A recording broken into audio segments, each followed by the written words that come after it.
So you want to buy yourself a fun, open-top sports car. You don't really fancy welding up an MX-5, and you know a little bit about classic cars, and you probably know that the MGF is currently one of the most affordable cars out there of that type, and it's something of a best-kept secret. Really, they're not as difficult to live with as people might want you to believe. So, what do you need to know? Well, we normally start at the front and work backwards, but I'm going to talk about head gaskets. You're expecting me to, aren't you, anyway? So we're actually going to go back to the middle of the car where the engine lives. So you can't mention MGF without someone mentioning head gaskets. And if you own one, someone will say, oh, how many head gaskets have you got through? It's in many ways a lot of nonsense these days. Well, for a start, the cars are all old enough to either have been absolutely fine or they've been fixed by now. And the propensity for the head gasket to fail isn't anything like as great as people would want you to believe. The main problem is that you've got the engine in the back, you've got the radiator in the front, you've got some rubber pipes connecting the radiator to the steel pipes under the floor, you've got some more rubber pipes connecting that to the engine block. That leaves a huge number of leak points, and what used to happen was people used to just be blissfully unaware that the thing's leaking. There's no low coolant warning light. They would just run low on coolant, cook the engine, head gasket's gone. Engine access is a little bit tricky.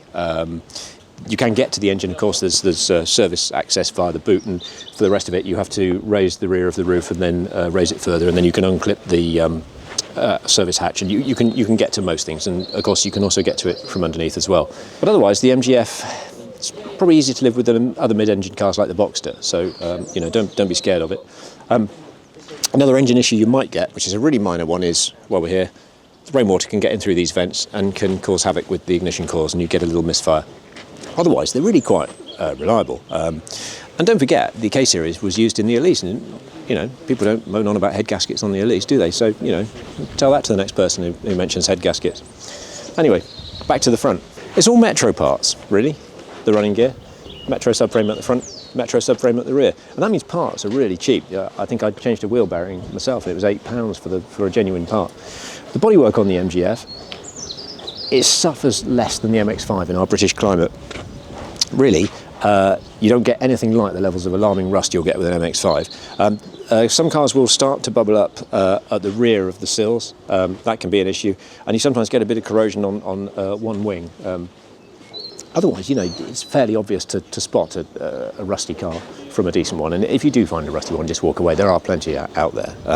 And if you own one that's starting to rust, well, sort it out before it becomes expensive, is my advice. There's another elephant in the room, of course, when you're talking about MGFs, and that's the suspension. The F used Hydragas, copied from the Metro, and the TF used coil springs, but the Hydragas spheres recently became unavailable, and you'd see a lot of Fs just sitting on the bump stops, and of course you can pump it up again, but you've got no damping because the spheres have lost their gas, so the ride was really stiff. But recently, a company can sort you out, specialist company out there can sort you out, provide you with rebuilt Hydragas spheres. Get a set of those fitted. They're not that expensive, and the car will be fine for another 20 years, and it will restore the ride comfort, which is a great USP of the F. In perfect working order, the Hydragas gives the car the ride comfort of a big saloon car, and it's a world away from anything in the roadster market, from S2000 to MX-5. They're all much more jolty and bumpy in comparison, and it was this sort of saloon car driving position and ride comfort that won a lot of sales for MGF back in the day. On the inside, well, don't expect Lexus levels of quality. Every F or TF I've ever had, the airbag cover on the passenger side hasn't really fitted properly. Sometimes they fall off, sometimes they distort a bit in the weather like that has. But it's fine for what it is, and of course it will get rained on at least once. You are going to leave the roof down. And these are all parts, mainly switchgear and stuff, shared with Rover models of the period. So it is easy to tidy them up. The seats probably not the highest quality, but unless they've been abused, they'll be fine. And the half leather ones and the leather ones, you can improve them with the leather treatment and dye if you need to. Again, though, you can buy the covers and you can buy replacement seats, if you need to. The roof is a single skin affair. But it's a decent job. One thing you'd notice, though, is that the sharp bits of the frame are meant to have Velcro coverings or felt coverings over the end. And if they don't have them, it doesn't take long for the hood frames to start chafing through the material. It's not a hugely expensive roof to replace, but it's nicer not to have to, isn't it? And you'll sometimes get a problem where you go to fold the roof and it just won't fold, it binds a little bit. There's a little bar in the middle where the webbing is meant to pull it backwards as you fold it, and it's just stopped doing it, so just get your finger and tweak it, down the roof goes. You know, they are pretty user-friendly, these cars, and there's not a lot you'll struggle with. Certainly if you're a keen DIY enthusiast, you'll be fine with one of these.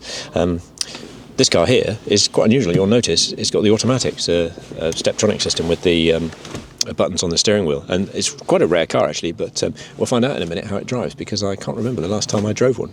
You can tell the difference between the MGF and something like an MX-5 immediately on this road, full of potholes, speed bumps, and the car rides just like a modern saloon car. It's totally different from most two-seat sports cars. So as far as engine options go, the majority of MGFs are the 1.8 120 horsepower regular MGF.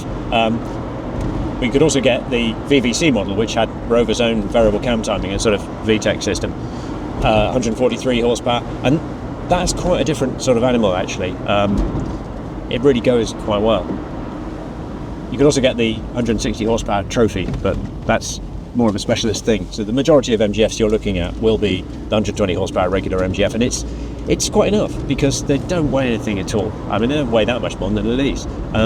So it only takes 120 horsepower to make them really go well. And the VVC just has that extra edge. It revs a little more freely, and it just has that bit more power. As for the cost of owning these cars, well, insurance is really affordable. You'll see a quote come up in a minute. And parts, they're really cheap. Like I said, I replaced a wheel bearing on the last F I had. I think the genuine part cost me £8. They're not an expensive car to run. And club support is absolutely tremendous. The MG Car Club is as accepting of these as a midget or a B or anything. There's a huge enthusiast support. And I think that'll only get stronger as the cars diminish in numbers. Values are already starting to go up a little bit actually, and the really tatty ones are less common. £3,000 buys you a really nice example at the moment, but you can still buy them for a few £100. I think if you buy a really rough MGF, you've probably just been unlucky, because the majority of them are actually perfectly reasonable now. The really, really scruffy cars have gone. As for the driving experience of the MGF, well, you've got, as a covered, in really nice ride quality, which you don't find in many convertible sports cars, but also the handling is really nice actually. It doesn't have the snappy behaviour of the MR2s and the Boxsters of this world at the limit. It's set up to understeer really, if anything, so it feels quite familiar if you're used to GTIs and that sort of front drive performance. But on the other hand, with the right tyres, it can grip really well, and you'd be surprised how hard you can actually go cross country in an MGF. Again, disagree with me if you like in the comments, but I do know what I'm talking about because I've had a lot of MGFs. This one is unusual being an automatic. I can't remember the last time I drove an automatic F, but surprisingly, it suits the car really well. It suits the relaxed demeanour of it, and I can see why you would have bought one. Having just done that U-turn, one thing I should mention is the electric power steering on the MGF. If you've got a steering that tries to turn itself off centre or just won't centre up properly, you've got to consider you've got a problem with the rack. There are various fixes, you'll read up on them online, but even so, it's not a hugely expensive fix. So what have we learned? Well, we've learned that the MGF is superb value, it's really easy to live with, drives as well as or better than an MX-5, and it's a really easy and cheap car to own if you're handy with the spares. So, get one while you can still afford one.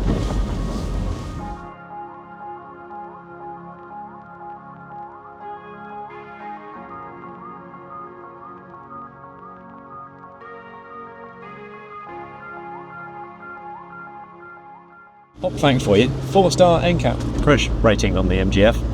Didn't expect that, did you? Not when the Metro's so dire. But yeah, they're quite a safe car.